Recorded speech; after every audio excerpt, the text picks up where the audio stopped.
Of all of the advice on YouTube on social skills, charisma, body language, confidence, do you want to know what is the singular thing that has had the most instant and most powerful effect on how charismatic and confident I feel?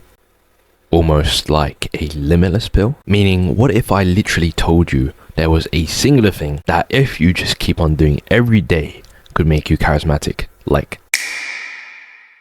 but also have a massive effect on how you feel inside, being playful, charismatic, relaxed, and confident. And I'm not kidding, because this is the thing that allowed me to ask out my crush at the end of an exam with all of her friends standing around.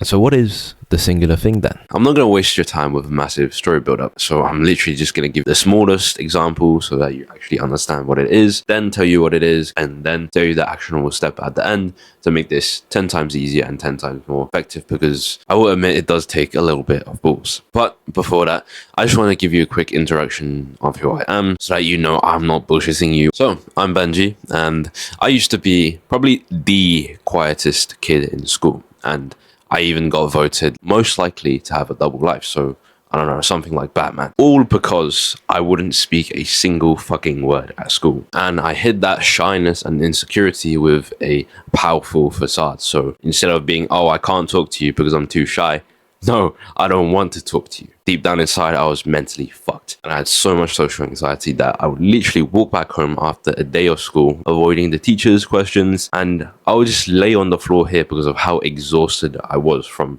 not saying a single word. To now, I feel like a Chad most of the time, with much better mental health and attitude towards people, actually enjoying social interaction through years of casually exposing myself to strangers and learning from books and using those techniques from books on strangers, and not to mention asking out my crush at the end of an exam that I only had for 1 month. And so without further ado, let me get into the quick example.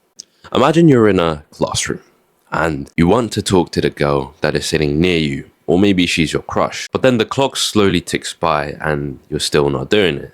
And you find it hard to even mention out her name, to say the first word. And then as the clock ticks further, you start waiting for perfect situations. You start thinking, oh, when her friend walks to the bathroom, then I'm going to talk to her. Or, oh, no, her friend's looking over at my direction right now. I can't be talking to her, otherwise I'll get caught talking to her. And you've probably visualized the scenario in your head of talking to this one girl 5,000 times. Fuck it. I'll wait until the end of the lesson, and then whilst everyone's packing up, she'll be free, and then I'll talk to her. Then comes the end of the lesson, and you don't talk to her. And this hurts, right? It hurts like a deep feeling of regret. And it hurts a lot more, especially if you think you have a chance with her. So with this example in mind, we first want to understand why this has happened. Why you, despite watching all of these tips on YouTube on how to become more confident, posture your body language in a powerful way, you can't even ask her out. What's stopping you from being confident? Because once we understand why we lack confidence, we can then work towards being more confident. We can then work on the solution, which is the singular thing that I'm going to reveal to you in just a few moments. So,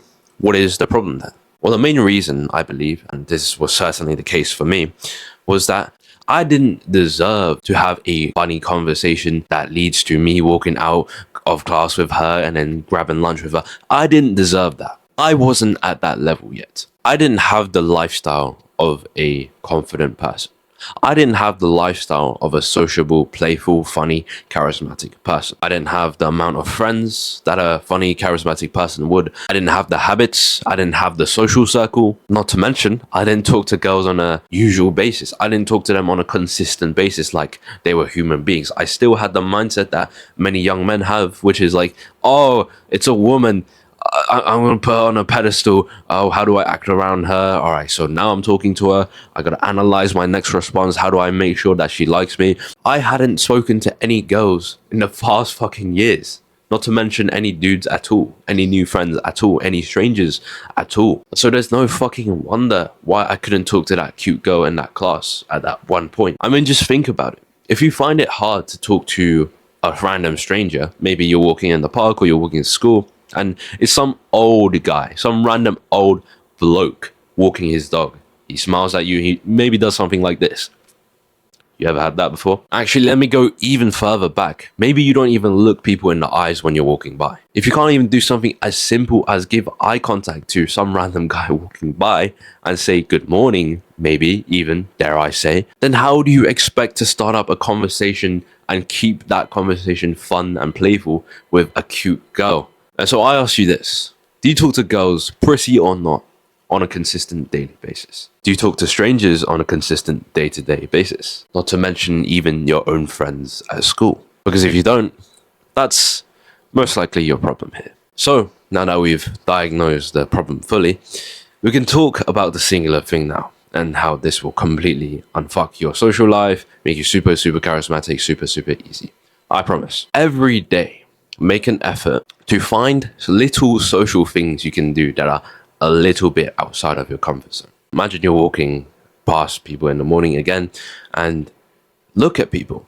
If you don't look at people already, and if you look at people already, maybe say hi or maybe say good morning. And I know you're thinking that's a little bit weird right now. Why would I randomly say hi or good morning to a random stranger? And okay, that's fine logic. And so now let's try to look out for people that are friendly. Maybe it's the random bloke with the dog again, and he's looking at you as well, and it gives you a slight smile. That's your perfect chance to say good morning. It doesn't get really much easier than that to talk to strangers. Now, as you start to incorporate this in your daily life and you actually start to get good at it, you get to a point where you don't actually care that much about people rejecting you. So imagine someone walks past, you say good morning, and they don't say anything back. You think instead of, oh, did I say something wrong? Am I looking ugly? You think, oh, that person's probably having a bad day. Oh, what if their mum or dad died recently? Do you get what I mean? Like that mindset shift. Because you've done things, you've done talking to strangers, you've done talking to girls so many times that you've completely changed your mindset about it. Because you know that like out of 50 people, probably one person rejects you. And so you don't give a fuck anymore. Then you go ahead on your path to say hello or good morning to another person. And then that person says hello, gives you a brilliant fucking smile, and then you forget all about that guy beforehand that rejected you. And besides, even if you get rejected, if you truly listen to what I said, do something a little bit outside of your comfort zone, you'll still get a boost of confidence because you just broke out of your own comfort zone. And so that shows yourself that you are courageous and you are confident. And so you go on and on and on throughout the day.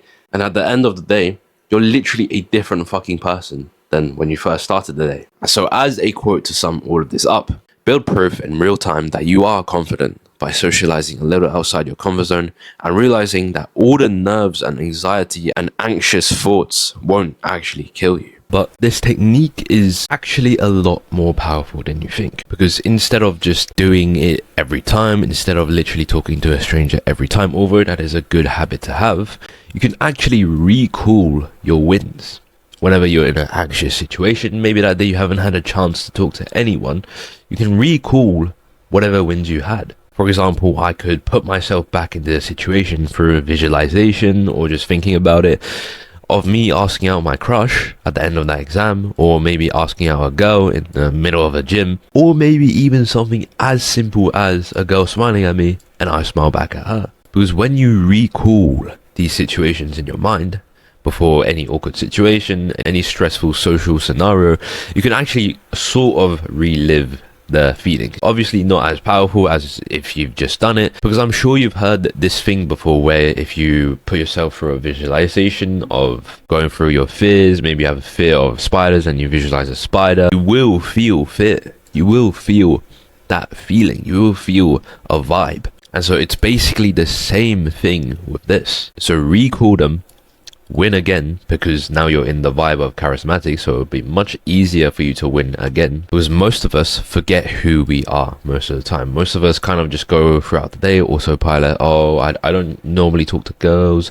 but then if you just remember, oh shit, I talked to a girl the other day, oh shit, I can talk to girls, then you win again. Then it'll be much easier to go talk to that girl, right? You reminded yourself that you have the confidence to do that. But I do have to warn you about something when doing this singular thing. And this is probably, I'd say, the only mistake you can make with this tip. So it's firstly, getting too autistic with this tip. So like, today I'm not feeling social. I'm gonna go talk to a bunch of strangers at first. I'm gonna say a bunch of hellos to a bunch of people. I'm gonna ask so many people how many sets they have left. And then maybe you're doing this before you're gonna go to talk to your crush, so that you build that little bit of a confidence momentum. Then you can go talk to your crush, right? You'll end up thinking at the point of when you're asking out your crush, why am I still not confident? Why am I not charismatic? Why don't I feel any more confident? Well, maybe it's because first, the people that walk by, you don't really care about them. You don't want to say hello. And maybe the people that you complimented, you didn't actually give a fuck about the thing that you complimented them about. Because what you find if you compliment people on a day-to-day basis randomly is a lot of them will actually go into depth on what you complimented them about. Oh yeah, this mustache, it was only actually for Halloween, and from then on I've just kept it. Oh, maybe you can have this mustache as well. And then now you're stuck in a conversation and bro's just explaining his mustache to the fucking brim. And if you like it, then good, you can continue with the conversation. But if you make the mistake that I did, which was give compliments that are ingenuine, that I didn't give a shit about, then you'll just be kind of stuck in this awkward situation where you have to listen to this guy talk about glasses or a mustache that you don't really give a fuck about. And then you'll be like, oh yeah, that's cool, yeah. And then you try to exit the conversation, and then the guy with the glasses or the mustache would be like, wait a minute, you just complimented me enthusiastically about my mustache. Why are you trying to end the conversation so quickly? And not to mention, you'll never really be fully ready to talk to your crush. Sure, with this tip you'll get more confident and it'll be a lot easier to talk to her. But you'll never, ever be fully ready. You will always feel some amount of fear. And that amount of fear is dependent on how sociable you were that day. But thinking back to what I used to be like, maybe you, after hearing this advice, you'd be pondering a little bit. Maybe you try it a little bit. Probably go about your next few days thinking about doing this. Maybe you think it might be a little bit awkward. You still have some thoughts in your head about how this would be socially weird. So in that case, let's cover 2 reasons why this might feel difficult for you and how to make this 10 times easier by solving these 2 reasons. 1, you're scared that people might think you're weird, especially the people in your school that already kind of know you. So for example, let's say you've been quiet in all of your school years and people see you as this quiet person now. They expect you to be quiet. They expect you not to randomly speak out in class and be super charismatic. They expect you to be on a table on your own, or maybe when you're sat on a table with a bunch of people, you're kind of the quiet one. They expect you to do that. And maybe you've experienced something like this before where you try to speak out, but then you kind of get shot down. Maybe someone says, oh, you're speaking a lot today. Oh, why are you being so chatty today? Oh, why are you being so nosy today? And that puts you back into your shell, into your mold, into people's expectation of you. And the second thing I'd say is you maybe from experiencing that one dickhead kid that shut you down, maybe now you start to think that everyone is like that kid and everyone expects you to be quiet and everyone cares that you randomly spoke out. Everyone cares that you're speaking to that pretty girl. And then, oh no, what if they see me talking to this pretty girl and the popular kid walks by saying, oh, Benji, or some bullshit like, oh, Benji trying to riz. Some comment that's completely unnecessary that tries to get under your skin just because people have this preset expectation of you. Can you talk to her now? The genetic No, come on.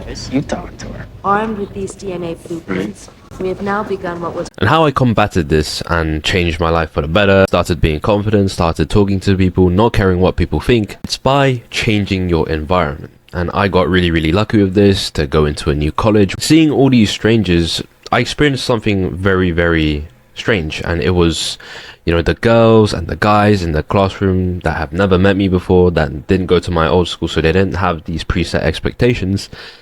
They all treated me really nicely. They all chipped in a conversation, wanted to actually talk to me, smiled really easily. And I guess it's because everyone's new and everyone's a stranger to each other. It's new first day and it's exciting, it's fun. And that allowed me to experiment, and that allowed me to really speak out more. Speak out to the teacher, speak my honest opinions out, say jokes to the table that really aren't that funny, but people still laugh anyways. But it doesn't have to be college. I'm just saying college because it's probably like the easiest option. Literally, if you think about it, I got put in a classroom with a bunch of people my same age, a bunch of girls my same age. And so that's really the easy option that life gave me. But the main emphasis I want to put here is new environment with new strangers that have never met you before. This could be by joining a new gym. This could be by joining a group class, actually.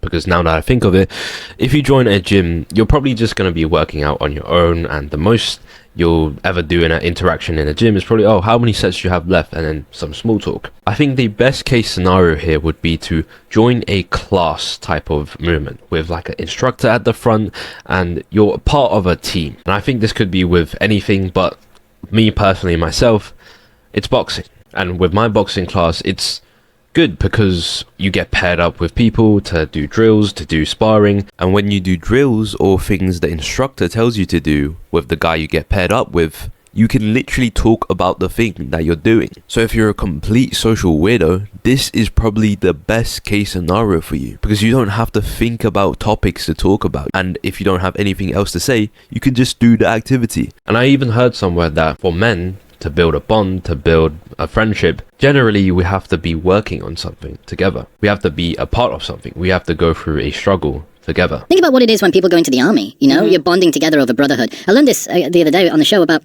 how men bond by doing things, and it makes sense that men would bond by doing things because that's what they would have gone out ancestrally. We're going to take down that mammoth. Me, you, Jamie, grab spear, go get my mammoth, right? Now, the second thing is, maybe you're just generally scared because you haven't really made it a habit to talk to random ass people before, in which you can start by complimenting dudes in the gym, easy AF. Then as you get more advanced and more confident, you can ask girls how many more sets they have left, and if they're using a piece of equipment that you want to use, you can maybe even ask to hop in with her. You can start at rock bottom, and what I think personally rock bottom is, because it always goes well, this has never ever failed me, is by complimenting dudes in the gym. Even if I'm stuttering or like maybe I had a bad day or some shit, or maybe I haven't been social that day, it still goes well. They're all still enthusiastic as fuck. This is probably the easiest thing you can do to make socializing a habit. If you find someone doing massive amounts of weight in deadlift, then go compliment that guy. If you